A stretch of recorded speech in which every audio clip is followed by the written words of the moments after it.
Втор централен дневник на Канал Плюс, добро вечер. Половина час за најактуелните настани во регионот и пошироко. Почнуваме со кратката најава.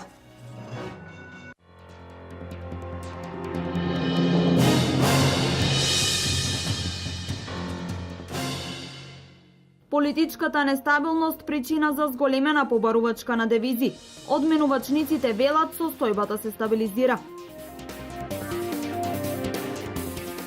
Сточари од Малешевијата денес ги блокираа регионалните патишта кои водат за Штип и Делчево.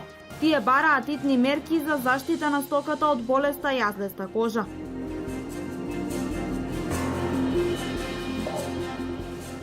Современ пат од штипското село Субо Грло до регионалниот пат Штип-Радовиш. Почнува асфалтирање на улиците во населба Караорман во Штип.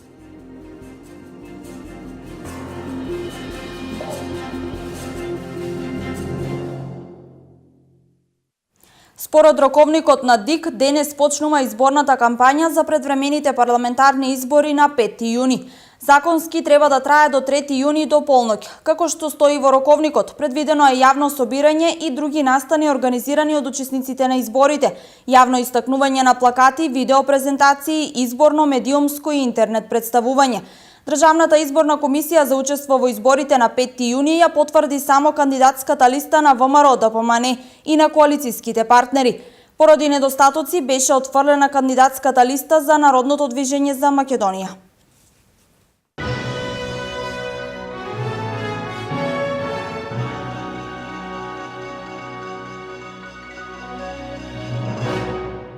Продолжуваме на тема здравство. Денес во земјава започна кампања за подигање на јавната свест за болеста цистична фиброза. Станува збор за наследна болест која се пренесува од мутирани гени кои ги носат двата родители, а регистрирани се случаеви во кои само детето има цистична фиброза. Во Штип се регистрирани 5 случаи кои се под постојана терапија.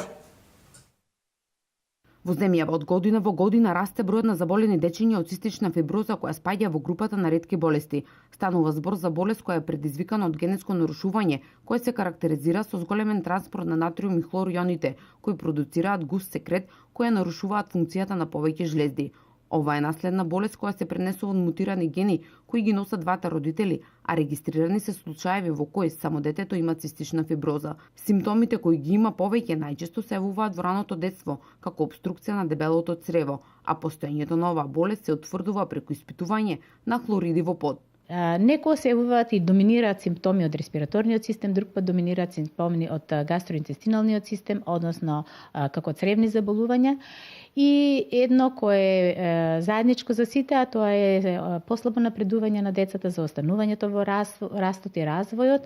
Често се болникави, подкашлуваат постојано и тоа е една од причините заради која се спроведуваат темелни испитувања, а едно од тие опфаќа секако и испитување за постоење на цистична фиброза.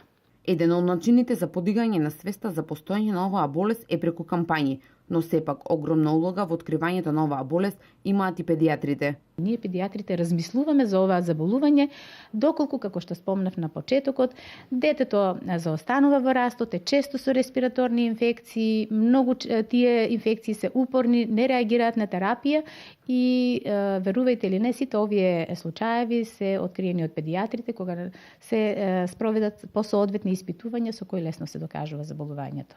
Во Штип се регистрирани 5 случаеви на цистична фиброза, кои се под постојана терапија.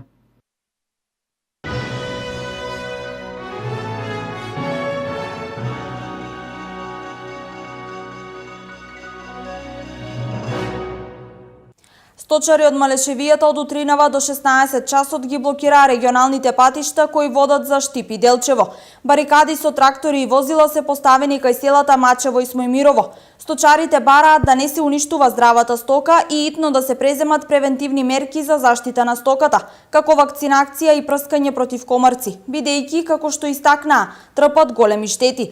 Се проценува дека во Малешевијата досега се уништени 50 грла добиток, додека во Делчево околу 20.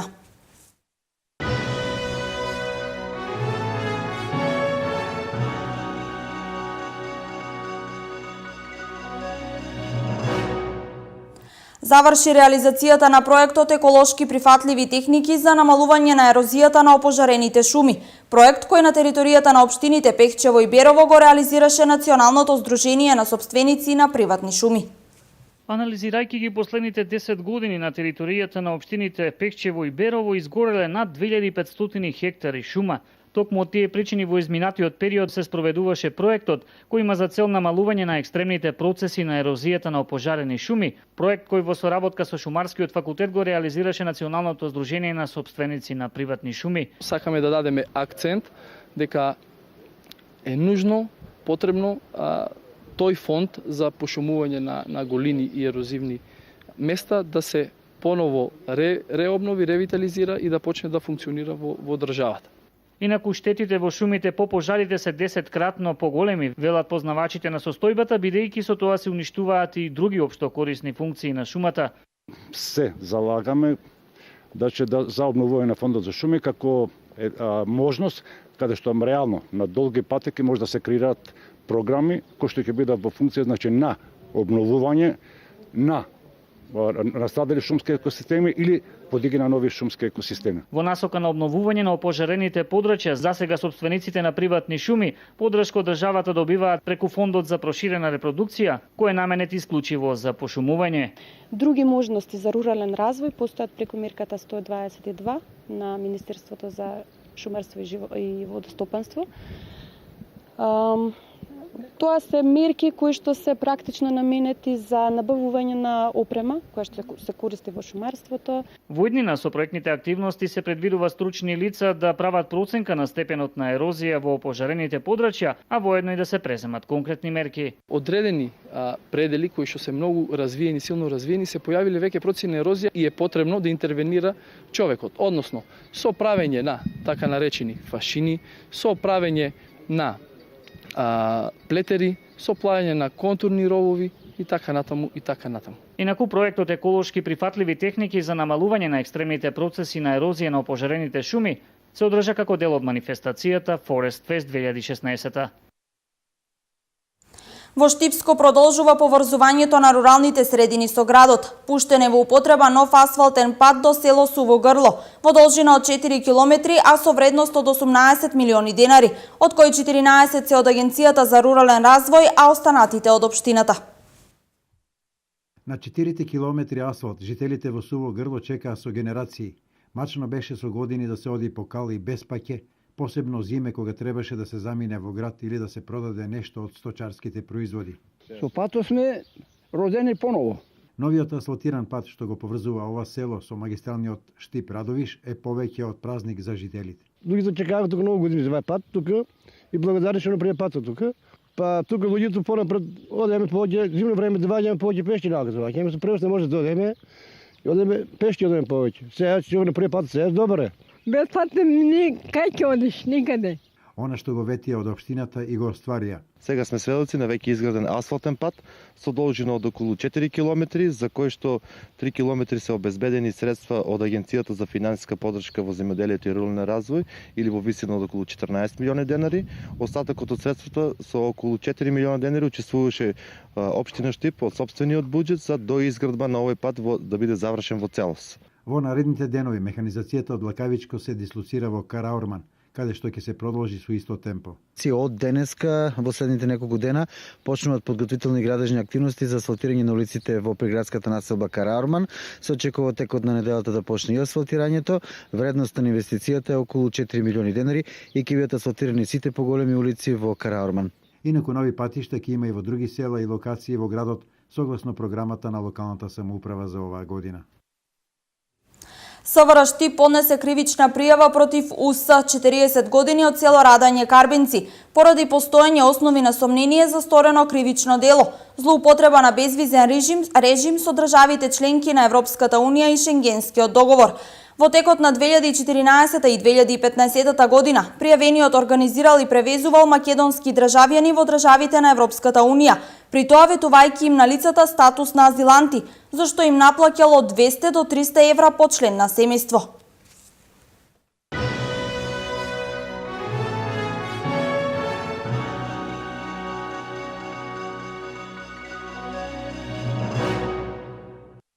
Големите христијански празници повод за големи музички концерти со хумана мисија. Ентузијасти од Виница за Божик и Великден организираа настани, а средствата од истите ги насочуваат исклучиво во хумани цели. Група млади ентузијасти од Виница, меѓу кои веќе докажани актери и музичари, своите афинитети ги пренасочија и во хуманитарни цели. Големите христијански празници беа повод да се организираат 2 големи концерти во едно од кафулињата во градот, а со собраните средства да го разубават секојдневието некому. Со средствата од Великденскиот концерт денес обезбедија намирници и хигиенски средства за десетина фамилии од социјален ризик во виничките села Липец, Градец и Стибања, а во претходна консултација со надлежните од Центарот за социјални работи. Инаку ова е втора нивна акција, претходно со Божикниот концерт го надградија интериерот на дневниот центар во Виница. Ова нивна музичка хуманитарна мисија не застанува овде, продолжува и понатаму, а според агендата, повод ќе бидат исклучиво православните чествувања. Во присуство на голем број верници беше осветена нова црква во село Видовиште, општина Зрновци. Чинот на осветување го изврши митрополитот Брегалнички господин Иларион заедно со свештеници од Брегалничката епархија.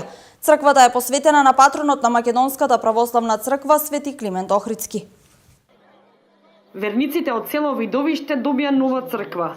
Своите верски потреби од сега ќе може да ги извршуваат во ново осветената црква, посветена на патронот на МПЦ Свети Климент Охридски. Со голем народен собир пред присутните верници во село Видовиште, општина Зрновци, беше осветена новата црква во ова село.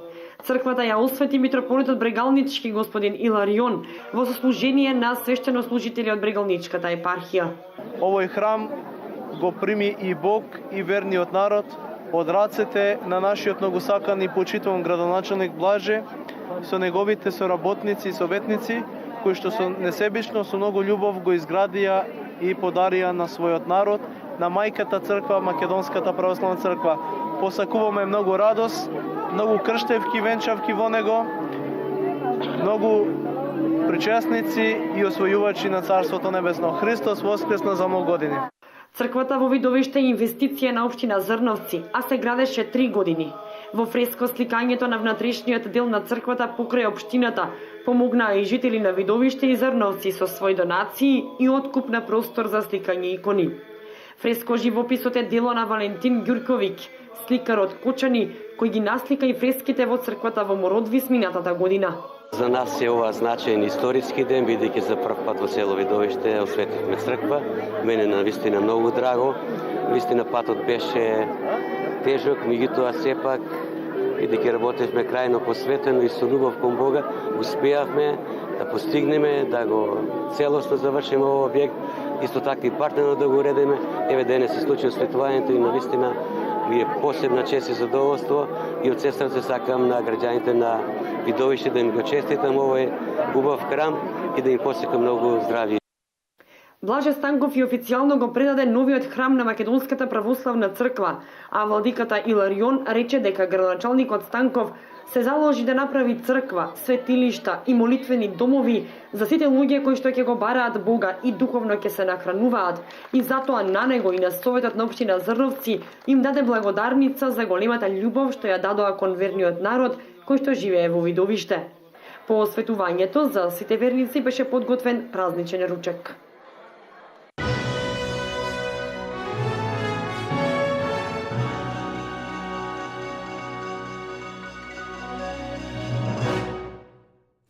На 54 годишна возраст почина актерот на Штипскиот народен театар Љупчо Бреслиски. Љубителите на театарската, но и филмската уметност ќе го паметат по неговите бројни улоги во театарот во Суботица, Србија, во Штипскиот театар и во филмовите Трствија Скопје, Пред дождот, Големата вода и Преку езерото, а има режирано и неколку театарски представи. Добитник е на бројни признанија и награди и ќе остане запаметен како вонсериски актер и гордост на Штип. Во среда во Центарот за култура ќе има комеморативна седница во негов спомен и проекција на филмот Пред дождот. Љупчо Бреслиски меѓу колегите ќе остане запаметен како актер кој умел својата умешност да ја задржи по секоја цена. Иако немал голем број улоги на сцената на Народниот театар во Штип, сепак секоја негова присутност представувала истеатрализиран момент кој останува во сеќавање. Ова го изјави Трајче Кацаров, раководител на Народниот театар во Штип. Неговите театарски изјави, на неговата театарска сценска артикулација и можам да кажам за жал, Лјупчо Бреслиски малку играше на театарската сцена во Штип. Не остави впечатливи роли, но она што тој можеше и што го носеше со себе е можеби за пример како еден современ актер, како еден современ театарски уметник би требало да обстојува и да се бори за граѓанство на театарската сцена.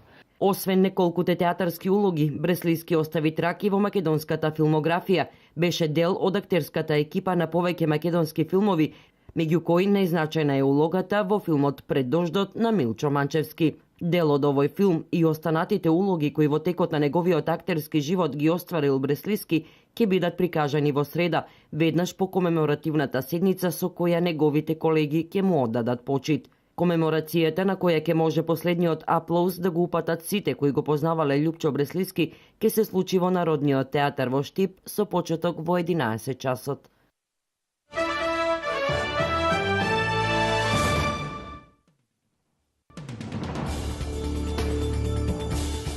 Швајцарија на референдум ќе се изјаснува за предлог закон за воведување на универзален основен приход за сите граѓани, за кој некои аналитичари сметаат дека ќе ја разбие сиромаштијата и ќе ја отстрани зависноста од социјална помош. Иницијаторите предложиле секое возрасно лице да добива по 2.500 франци месечно, додека децата до своите 18 години месечно ќе добиваат 625 франци. И финската влада моментално разгледува 2-годишна пилот програма, која би почнала во 2017 година, а во чии рамки 10.000 луѓе би добивале околу 550 евра месечно. Пратеникот на Обединетите нации за човекови права Франсуа Крепо денес оцени дека Европската унија во одговорот за бегалската криза покажала недостиг на визија и правна двосмисленост. Тој додаде дека договорот меѓу Турција и Европската унија за враќање на мигрантите од Европа барал многу посилни правни инструменти со цел да се обезбеди правна одговорност. Крепо после посетата на притворските бегалци и бегалските кампови во Атина изрази загриженост дека помеѓу притворените има и деца, барејќи итна промена на политиката на Европа. Романија изгуби речиси 2 милиарди евра поради лошо управување со европските фондови, изјави денес министерот за земјоделство и развој на руралните области во Романија Аким Иримеску, јавува Аџер Прес. Министерот посочи дека нивото на апсорпција на руралниот развој било 88,6%. Според податоците на Министерството за европски фондови, вкупниот износ на искористени европски фондови од Романија во моментот е околу 66%.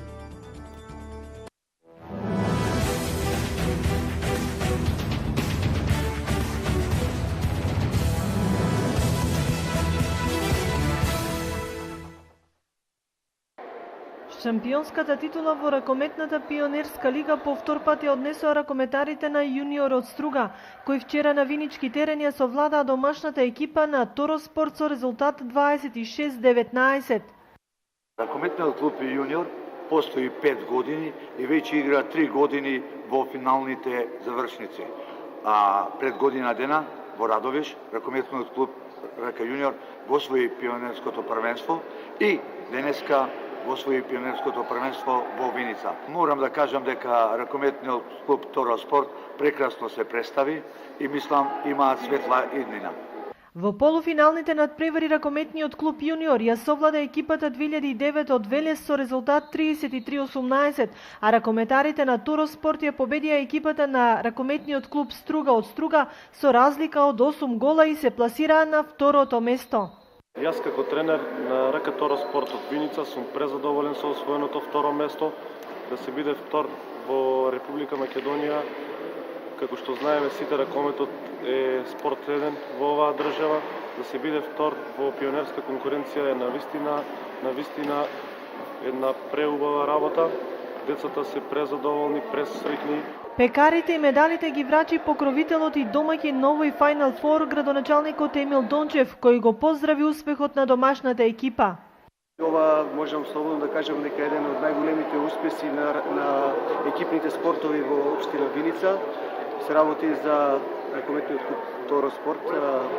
Ракометарите се деца до 15 години со голем потенцијал и ние како општина Војнина ќе вложуваме во нив се со цел да имаме една генерација на ракометари кои што ќе бидат во одбранот на Република Македонија. Бронзениот пехар го однесе екипата на Струга, а наградите за најдобар голман, стрелец и играч отидоа во рацете на шампионот јуниор.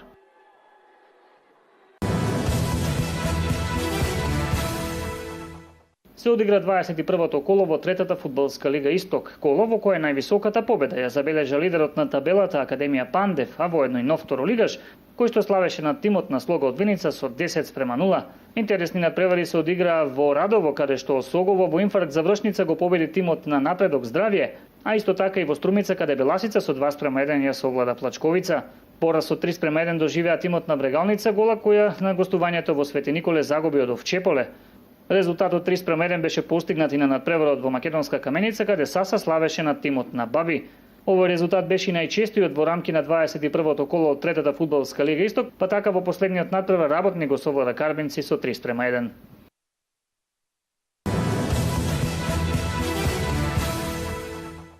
Женскиот ракометен клуб Вардар очекувано и супериорно го одбрани пехарот во Купот на Македонија, совладувајќи го Металург во финалето со 39:21. Со овој триумф Вардар трет пат поред, едно по друго, или вкупно четврти во историјата на клубот, триумфира во националниот куп. Најефикасни кај Вардар во финалето беа Сања Дамјановиќ и Олга Черноиваненко, кои постигнаа по 7 гола, а 6 запиша Маја Сокач. И во машка конкуренција екипата на Вардар викендот во Охрид го совлада Металург во финалето на ракометниот куп на Македонија и по 11 пат го освои победничкиот пехар. Воедно ова беше трет триумф во националниот куп.